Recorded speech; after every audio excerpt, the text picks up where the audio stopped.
séparation de l'esprit. La solitude véritable nous isole complètement entre ciel et terre, car là se révèle tout le drame de la finitude.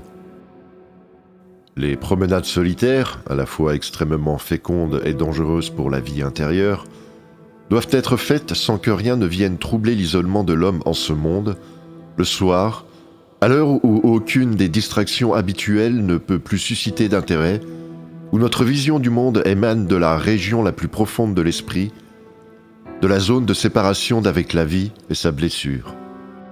Que de solitude nous faut-il pour accéder à l'esprit? Que de mort nous faut-il dans la vie et que de feu intérieur? La solitude nie à ce point la vie que l'épanouissement de l'esprit, né de déchirements intérieurs, en devient presque insupportable. N'est-il pas significatif que les hommes qui s'insurgent contre lui soient précisément ceux qui en ont trop, ceux qui connaissent la gravité de la maladie ayant affecté la vie pour engendrer l'esprit? Seuls les bien portants en font l'apologie, eux qui n'ont jamais éprouvé les tourments de la vie ni les antinomies sur lesquelles se fonde l'existence.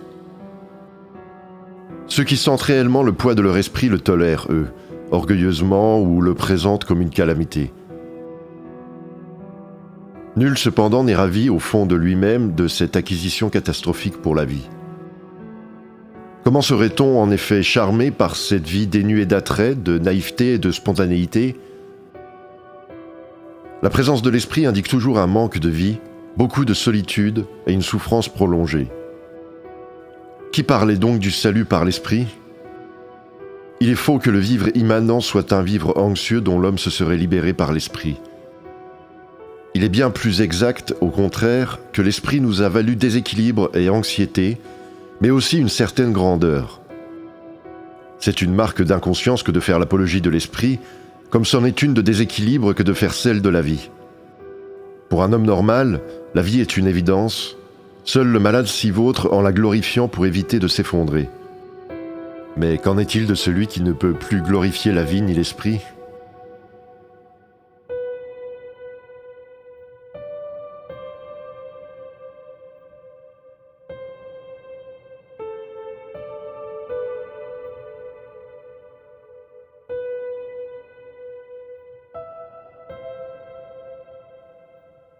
Moi et le monde. Le fait que j'existe prouve que le monde n'a pas de sens. Quel sens pourrais-je trouver, en effet, dans les supplices d'un homme infiniment tourmenté et malheureux, pour qui tout se réduit en dernière instance au néant, et pour qui la souffrance fait la loi de ce monde? Que le monde ait permis l'existence d'un humain tel que moi montre que les taches sur le soleil de la vie sont si vastes qu'elles finiront par en cacher la lumière. La bestialité de la vie m'a piétiné et écrasé. Elle m'a coupé les ailes en plein vol et refusé les joies auxquelles j'eusse pu prétendre.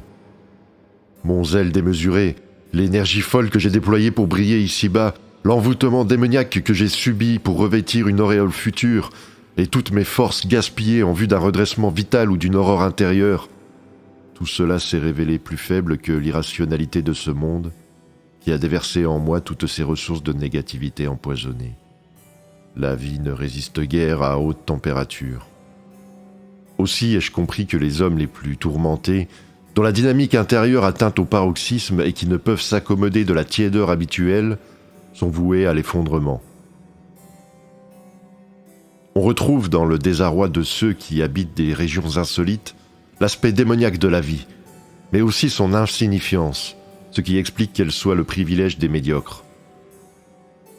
Seuls ces derniers vivent à une température normale, les autres, un feu dévorant les consume. Je ne puis rien apporter au monde, car ma démarche est unique, celle de l'agonie. Vous vous plaignez que les hommes soient mauvais, vindicatifs, ingrats ou hypocrites. Je vous propose, quant à moi, la méthode de l'agonie, qui vous permettra d'échapper temporairement à tous ces défauts. Appliquez-la donc à chaque génération, les effets se manifesteront aussitôt. Ainsi me rendrai-je peut-être, moi aussi, utile à l'humanité. Par le fouet, le feu ou le poison, faites donc éprouver à chaque agonisant l'expérience des derniers moments, afin qu'il connaisse dans un atroce supplice la grande purification qu'est la vision de la mort. Laissez-le ensuite partir, courir terrorisé, jusqu'à ce qu'il tombe d'épuisement. Le résultat sera, n'en doutez pas, plus brillant que celui qu'on obtiendrait par les voies habituelles. Que ne puis-je mener le monde entier à l'agonie pour purger la vie à sa racine? J'y placerai des flammes brûlantes et tenaces, non pour la détruire, mais pour lui communiquer une sève et une chaleur différentes. Le feu que je mettrai au monde n'entraînerait point sa ruine, mais bel et bien une transfiguration cosmique essentielle. Aussi la vie s'accoutumerait-elle à haute température et cesserait d'être un nid de médiocrité. Qui sait si la mort même ne cesserait, au sein de ce rêve, d'être immanente à la vie. Écrit en ce jour du 8 avril 1935, mon 22e anniversaire. J'éprouve une étrange sensation à la pensée d'être, à mon âge, un spécialiste du problème de la mort.